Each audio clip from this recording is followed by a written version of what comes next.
इस छत्तीसगढ़ को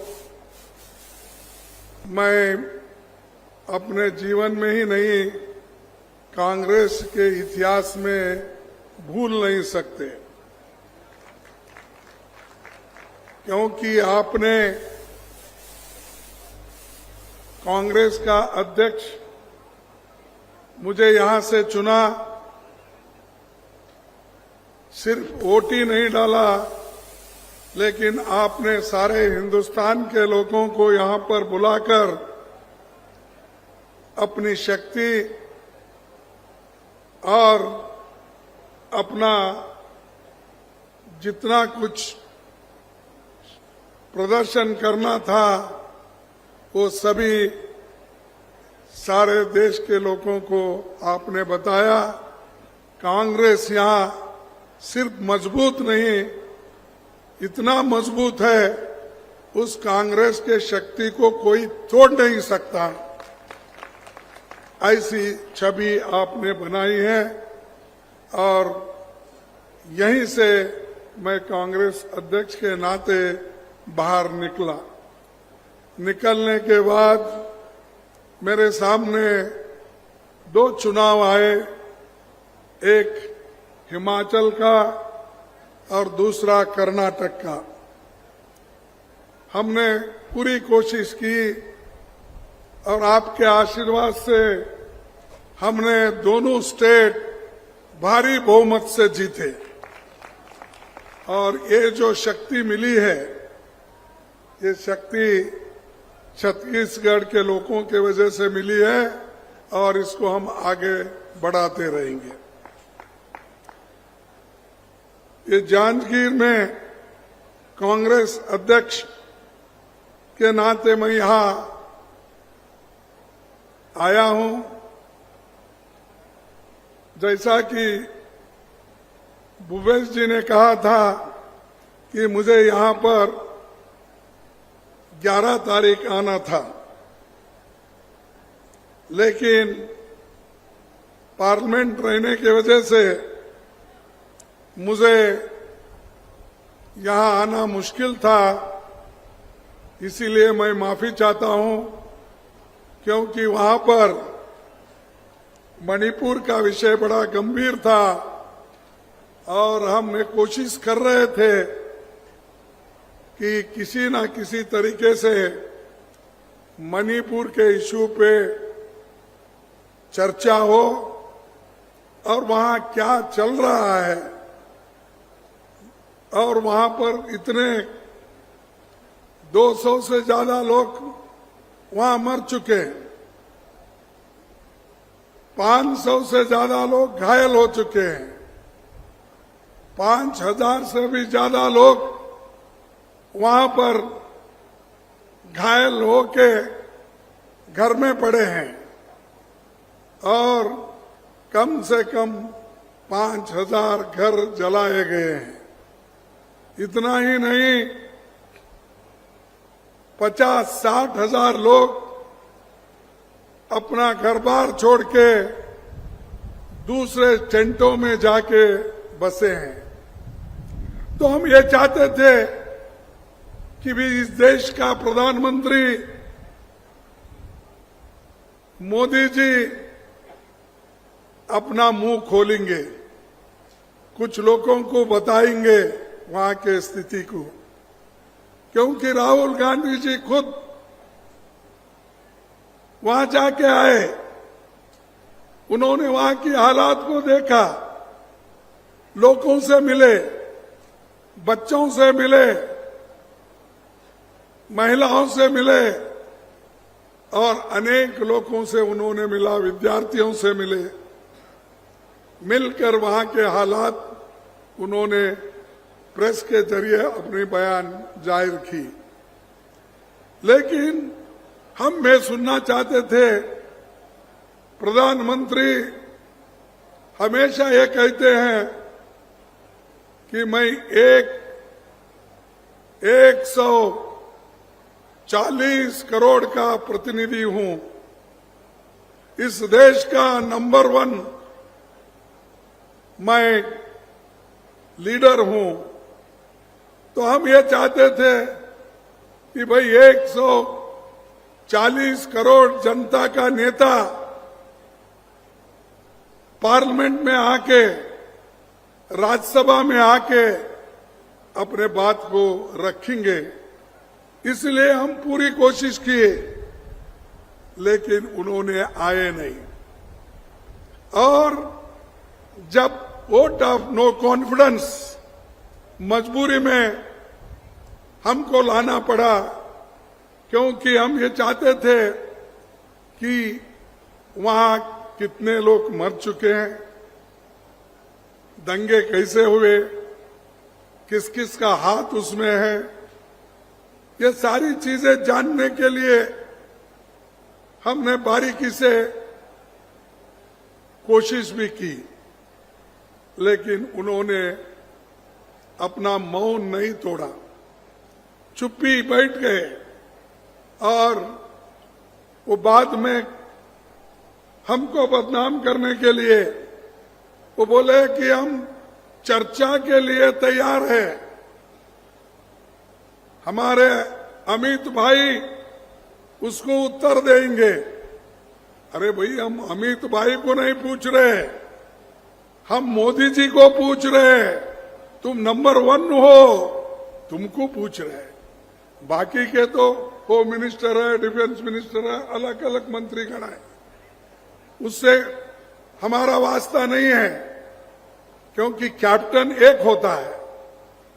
और जैसा कि यहां पर भूपेश भाई है और उसके मंत्रिमंडल के लोग हैं, वैसा ही प्रधानमंत्री है और उसके मंत्रिमंडल के लोग हैं। लेकिन सब आपके पास सीबीआई है, आपके पास सीआईडी है, और आपके पास ये जो इंटरनल सिक्योरिटी के एडवाइजर्स होते हैं, वो लोग भी आपको सारा इंफॉर्मेशन देते हैं। इसीलिए हम ये चाहते थे कि वो खुद आकर बयान करे, वो नहीं कर सके। इसीलिए राज्यसभा में हम जो कोशिश किए कि रूल 267 के तहत चर्चा हो, तो बहुत से लोगों को ये रूल 267 क्या है इसका अंदाजा नहीं रहता। लेकिन 267 और उन्होंने जो चर्चा करने के लिए तैयार हो गए थे, वो सिर्फ 176 में हो गए थे। यानी उसमें घंटा, 1.5 घंटा, 2.5 घंटा, इससे ज्यादा नहीं। लेकिन रूल 267 में यह होता है कि सारे मेंबर को बोलने का मौका मिलता है और उसका उत्तर भी वो दे सकते हैं। इसीलिए हम ये चाहते थे कि वो इस पे वो स्वीकार करे, लेकिन उन्होंने नहीं किया। आखिरी में मोदी जी ने अपना उत्तर कैसा दिया, जब राहुल जी वहां पर अपनी बात रखे लोकसभा में, उस प्रश्न का जवाब तो उन्होंने नहीं दिया अपने तकरीर में। और जो राहुल जी खुद जाके आंखों देखी खबर वहां रख रहे थे, उसका भी जवाब उन्होंने नहीं दिया।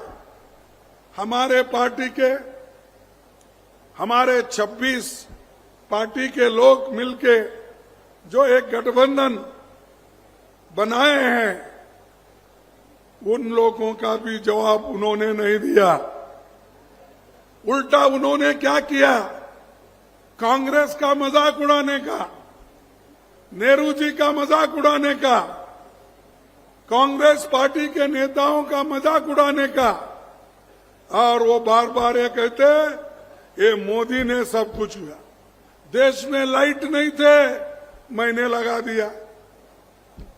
क्या मोदी आने के बाद रायपुर में लाइट लगी या छत्तीसगढ़ में लाइट आई? अब बोलिए, स्कूल मोदी आने के बाद खुल गए, क्या उसके पहले नहीं थे स्कूल? अरे मोदी जो पढ़े, शाह जी जो पढ़े, ये सब हमारे स्कूल में ही पढ़े,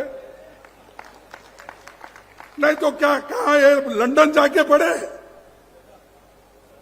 क्या ऑक्सफोर्ड स्कूल में जाके पढ़ के आए? अरे हमारे सरकारी स्कूल में ही पढ़े। या नहीं है तो हमारे लोग जो स्कूल निकालते थे उसमें पढ़े। और ये लोग पूछते हैं हमको, अरे गिलास में दो भाई। तो ये लोग हमको पूछते हैं, कांग्रेस पार्टी 70 साल में क्या की? 70 साल में हमने यही किया, तुम लोगों को पढ़ाया, लिखाया, मंत्री बनाया, मुख्यमंत्री बनाया, अरे अब देश के प्रधानमंत्री भी बन गए। और हमको पूछते हैं क्या? हमने तो सब कुछ करके रखा है, तुम उस गादी पे आके बैठे हो और हमारा मजाक उड़ा रहे हो।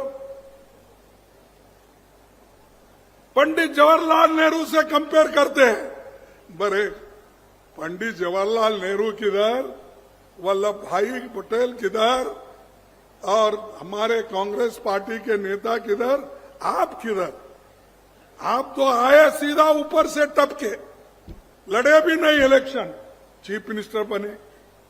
मालूम है ना आपको? मालूम नहीं? उन्होंने आए, चीफ मिनिस्टर बनने के बाद एमएलए बने, प्रधानमंत्री बने। पहला हमारे पार्लियामेंट के सीढ़ी को माथा टेके। इतने नाटक करते हैं, शायद उन्होंने नाटक कंपनी में भर्ती होने के बजाय पार्लियामेंट में आए। अरे देश के लिए तुम क्या किए? देश में तो बंटवारा करे, आप देश को डिवाइड करने का काम करे, समाज को डिवाइड करने का काम किए, और हर जगह जाते हैं कुछ ना कुछ बोलते हैं। अरे आपने काम जो करे किए हैं उसका हिसाब दो ना। यहां जो भिलाई कारखाना है वो भी मोदी के जमाने में आया, शायद नहीं? आपने उनको बुला के फाउंडेशन, अरे हर चीज, अरे एम्स हमने बनाया, इंजीनियरिंग कॉलेज हमने बनाया, मेडिकल कॉलेजेस हमने बनाया, बड़े बड़े कारखाने बना के लाखों लोगों को हमने नौकरियां दी। आप तो नौकरियां उल्टा छीन ले रहे हैं। जो पंडित जवाहरलाल नेहरू जी ने पब्लिक सेक्टर में, सार्वजनिक क्षेत्र में बड़े कारखाने बनाकर लोगों को नौकरी दे रहे थे, वो सब आप एक के बाद छीन ले रहे हैं। सबको प्राइवेटाइज कर रहे हो, अदानी को, अंबानी को, और दूसरे लोग भी है। सिर्फ एक दो बातें ज्यादा हमारे मुंह में आते हैं या लोग कहते हैं, लेकिन ऐसे उनके जो चुने हुए लोग हैं उनके पास बहुत है, उनको अंदर से सपोर्ट करते हैं। अब एयरपोर्ट बेच रहे, हाईवे बेच रहे, पोर्ट बेच रहे, हर चीज बेच रहे हैं, और हम जो बना के रखे बेच के खाने का काम ये बीजेपी वाले कर रहे हैं। और फिर बार बार हमको पूछते हैं। अब परसों मैं देखा एक अच्छी वहां पर रिहर्सल हो रही थी पार्लियामेंट में। मणिपुर में किसने बॉम्ब डाला? कांग्रेस ने डाला बोल के वो लोग बोलते थे। यानी प्राइम मिनिस्टर आवाज देते थे, पीछे के लोग जोर से पुकारते थे। अब हम ये पूछते हैं, भिलाई कारखाना किसने बनाया? बड़े बड़े जो हीराकुंड, भाखरा नानगल, बहुत से डैम किसने बनाया? अरे उन्होंने अपने आंख पे जो कपड़े पहनते हैं बड़े बड़े कपड़े के कारखाने, टेक्सटाइल मिल्स पहले किसने बनाया? फिर तुम्हारा क्या है भी? कपड़े हमारे, पढ़ना हमारा, स्कूल हमारा, और छत्तीसगढ़ में तो ये तो राइस बॉल, क्या बोलते हैं, धान का कटोरा, धान का कटोरा ही नहीं, धान का भंडार है ये। और धान का भंडार किसने बनाया? फिर क्या ये 9 साल में ही पूरा छत्तीसगढ़ में बना है क्या?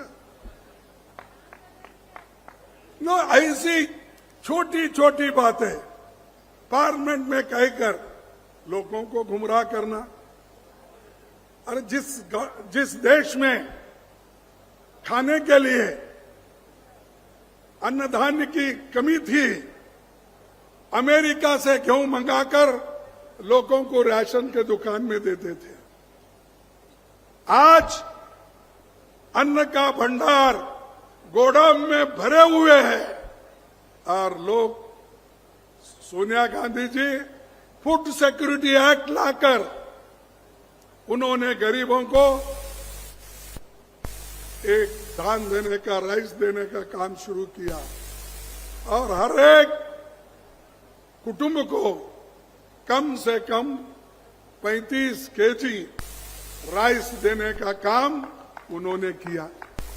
गरीबों को पेट भरना इंपॉर्टेंट है, इनको वो नहीं, इनको बड़े बड़े बंगले बनाना, उसमें रहना और वही बातें बोलना, कांग्रेस ने क्या किया, कांग्रेस ने ये भाई छोड़ो। और चाइना का बोलते हैं 62 में ऐसा हुआ, पाकिस्तान का ऐसा। अरे पाकिस्तान के तो 2 टुकड़े करने वाले कौन? इंदिरा गांधी ने की। आज बांग्लादेश को लिबरेट करके डेमोक्रेसी के तहत चलने के लिए किसने कोशिश की? कांग्रेस ने की, इंदिरा गांधी जी ने की। तुम तो एक कौवा नहीं मारते, एक चूहा नहीं मारते, पहाड़ खोद के एक चूहा निकालते तो ये देखो ये चूहा मैंने निकाला। अरे हमने तो पाकिस्तान के साथ लड़कर बांग्लादेश को लिबरेट कर दिया। 1 लाख से भी ज्यादा लोगों को जेल में रखा, फिर बाद में छोड़ दिया। ये हमारी ताकत है। और ये सुबह उठते शाम उठते, कांग्रेस क्या की? गांधी फैमिली, गांधी फैमिली के लोग कौन प्राइम मिनिस्टर बने?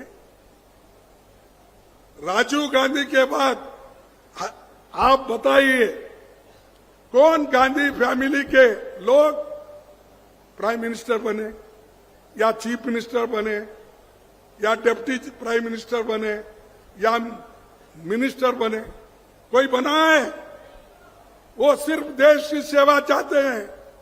देश को एकता रखने के लिए ही राहुल गांधी कन्याकुमारी से लेकर कश्मीर तक पैदल चले, शांति के लिए।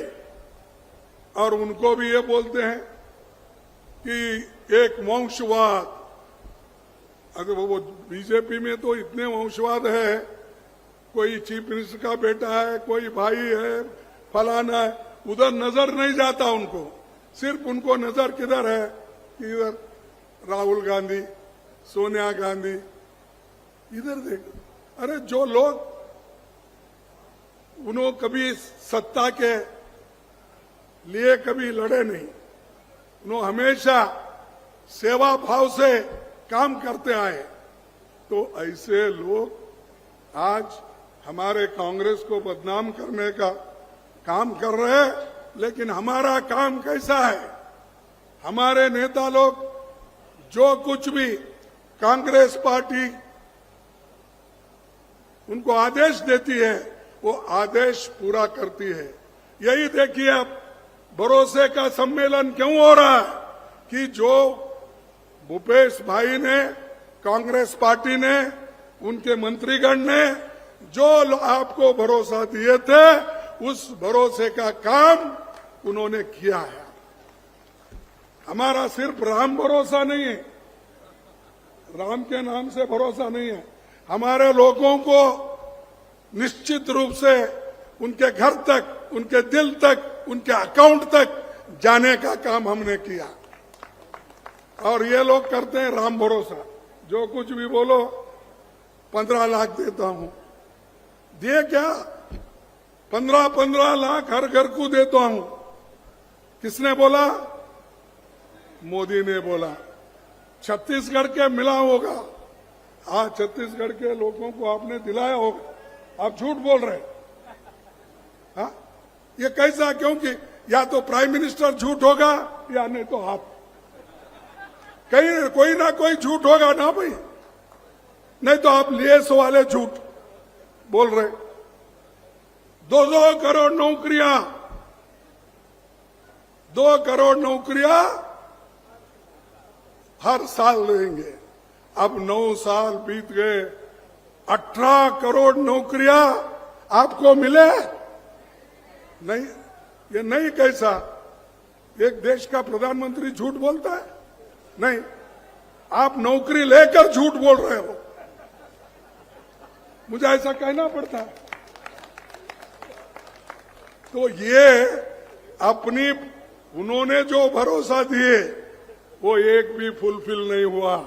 और कांग्रेस पार्टी के हमारे भूपेश बघेल जी ने और उनके मंत्रिमंडल में जो भरोसा दिया वो करके दिखाया। और ऊपर से हमको पूछते हैं क्या? अरे जो कुछ किए हैं हमारे लोगों ने किया है। और आपको हमारा नाम, हमारा काम अगर लेने में कोई शर्म आती है तो छोड़ दो उसको आप, लेकिन लोग भूलेंगे नहीं। नेहरू जी ने क्या किया इस देश के लिए, कभी लोग भूलेंगे नहीं। गांधी जी इस देश को आजादी दिलाई, वो भूलेंगे नहीं। और गांधी जी के साथ क्या व्यवहार इन लोगों ने किया ये सबको मालूम है। मैं किसी का नाम नहीं लेना चाहता हूं, लेकिन मजबूरन आप सबको मालूम है, मजबूरन हमको लेना भी पड़ता है। कभी लेंगे, उसका डरेंगे नहीं और डरने वाला भी नहीं मैं। खासकर हमारे जो भाई लोग हैं, ये अच्छा काम यहाँ पर हो रहा है और उनको भी जरा डर, इस बार भी हमारी कांग्रेस ही यहाँ पर जीतेगी ऐसा उनके लोग भी कह रहे हैं। उनको भी इस यहाँ पर बीजेपी जीतने का उनको कोई भरोसा दिख रहा नहीं। उसीलिए वो क्या कर रहे हैं कि किसी तरह से यहाँ के लोग चिढ़ जाए, यहाँ के मिनिस्टर चिढ़ जाए, डर जाए, या चीफ मिनिस्टर डर जाए। तो इसीलिए अरे ये तो डरते नहीं भाई, इनको क्या करना, लगा दो इनके पीछे ईडी, लगा दो इनके पीछे सीबीआई, लगा दो इनके पीछे और एक विजिलेंस। ये सब ये कर रहे हैं डराने के लिए। लेकिन कांग्रेस के लोग कितने मजबूत है, ये डरने वाले नहीं है। अरे हम तो आजादी, फांसी के फंदे पे चढ़ के आजादी लाए ना, हम ब्रिटिश को डरे नहीं, तुमको डरते। डरने वाले नहीं है। मेरे को और भी याद आता है, मेरा इधर रायपुर में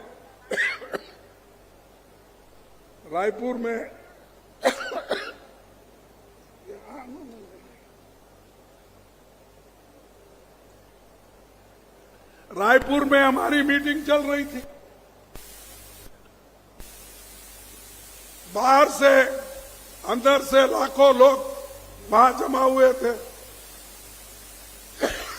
उस वक्त भी प्रधानमंत्री के लोग ईडी का, सीबीआई का ये काम चल रहा था।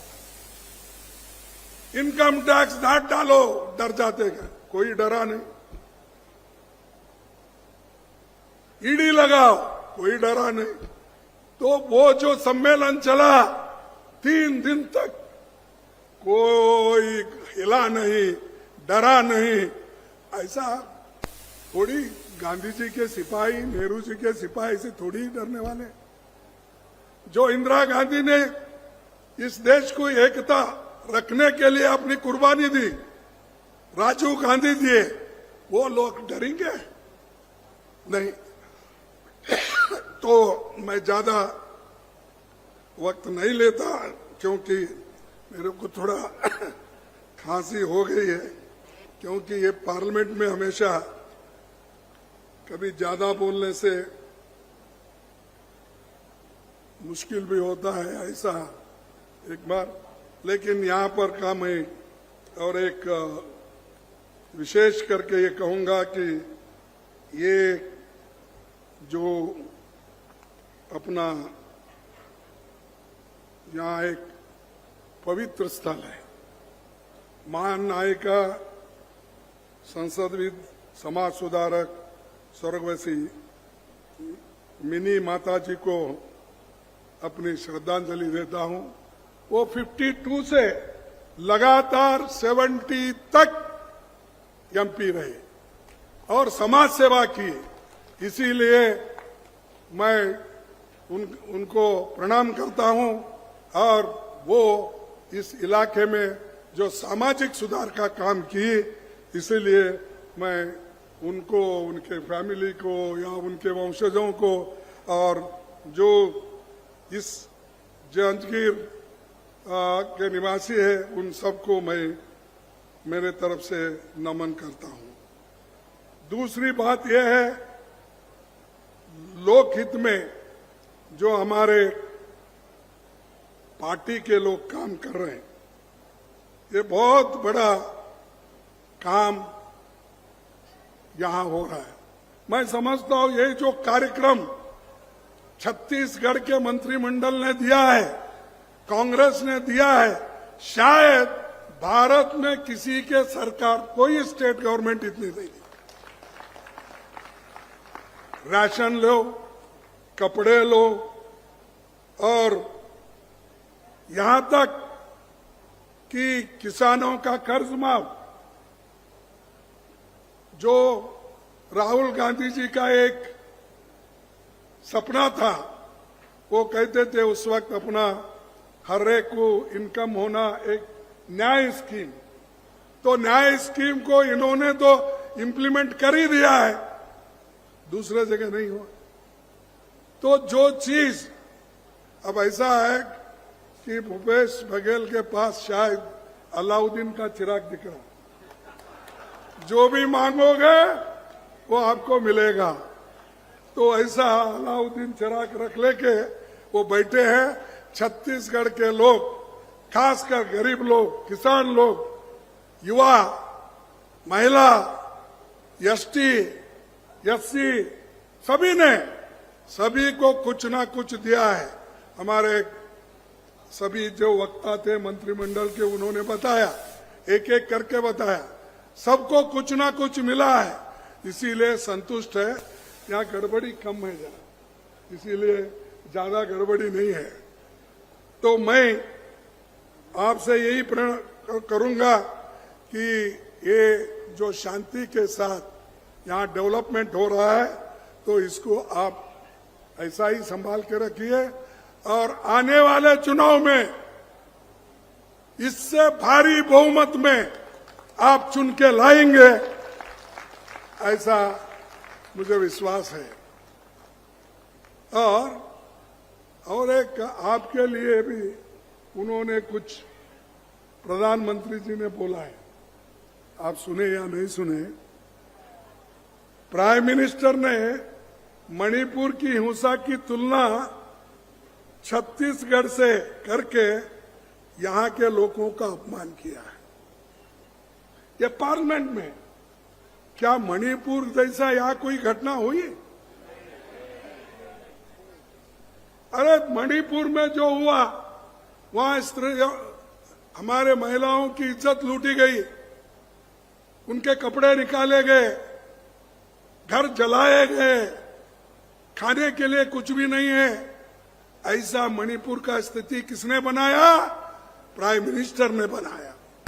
वहां जाने के लिए डर रहे हैं, क्यों नहीं गए? अरे यहां पर इलेक्शन में घूम रहे आप, स्पीचेस दे रहे, यहां पर छत्तीसगढ़ में आए, राजस्थान में गए, इजिप्ट गए, उधर गए, इधर गए, 100 दिन में दुनिया भर फिरे, लेकिन मणिपुर नहीं गए। और ऐसा बताते हैं कि लोगों के प्रति तेरा बहुत प्यार है। यही प्यार हमारे साथ, शादी किसी के साथ, वो आरएसएस के साथ शादी उनकी, तो मोहब्बत तो हमारे साथ, शादी आरएसएस के साथ। ऐसे प्रधानमंत्री जी है। और ये प्रधानमंत्री जी हमेशा अब तुलना करते हैं छत्तीसगढ़ से। छत्तीसगढ़ इतना पीसफुल है, अच्छी सरकार है, यहां पर हर चीज की जो कहते हैं वो मुहैया करके दिए हैं। लेकिन ये बात पार्लियामेंट में बोल रहे हैं तो आप देखिए ये लोग किस तरह से हमको नीचा दिखाने की कोशिश करते हैं। तो आखिरी में मैं ये कहूंगा कि जो सारी चीजें बहुत से महंगाई है, महंगाई के बारे में इन्हें सोचते नहीं, एम्प्लॉयमेंट के बारे में सोचते नहीं, लोग भूखे मर रहे उसके बारे में सोचते नहीं। सिर्फ उनकी सोच एक ही है, फिर एक बार मैं कैसा चुन के आऊं। इसीलिए हर स्टेट घूम रहे हैं, हर जगह जा रहे हैं, ये उनका काम है।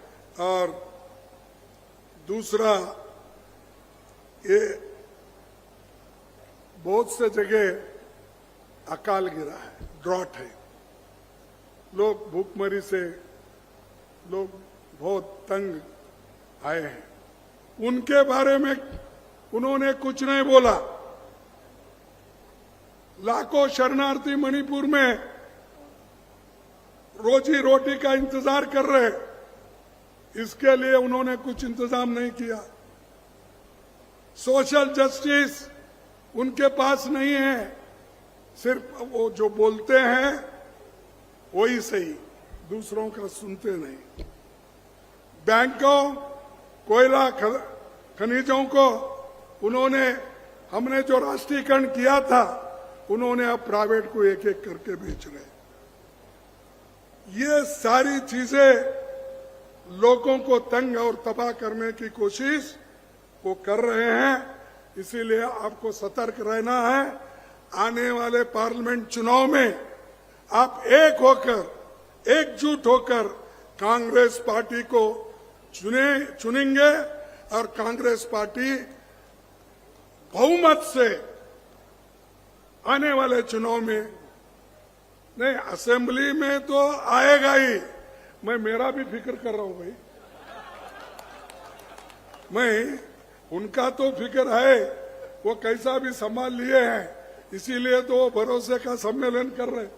मेरे पास भरोसे का सम्मेलन नहीं है ना, तो मैं तो कोशिश करके फिर पार्लियामेंट में जिताना है। मैं अगर जिताना है, इनके मदद के सिवाय मैं जिता नहीं सकता। जो यहाँ बैठे हुए लोग हैं, यही मुझे मेरी मदद करना है। तो इसीलिए पहले तो इनका है, तो ये लोग मेहनत करेंगे, करने वाले हैं। तो इसीलिए मुझे पूरा यकीन है कांग्रेस पार्टी फिर से सत्ता में यहाँ आएगी और बीजेपी को यहाँ कुछ नहीं मिलने वाला। एक 2-4 सीट मिले तो बहुत हो गए, पहले से ज्यादा अगर लिए तो 2-4 सीट ही बचते हैं। नहीं तो आप बोलेंगे खुश होकर तो हम इतना जीत रहे, 1-2 दान में देंगे, ऐसा मत करो, वो बड़े खतरनाक होते हैं। तो ये बात है, इसीलिए हमको पार्लियामेंट इलेक्शन बड़ा भी महत्व है। असेंबली तो महत्व है ही है, पार्लियामेंट इसलिए महत्व है कि हमको देश के संविधान को बचाना है, इस देश के डेमोक्रेसी को बचाना है। इसीलिए हमको पूरे देश में काम करना है।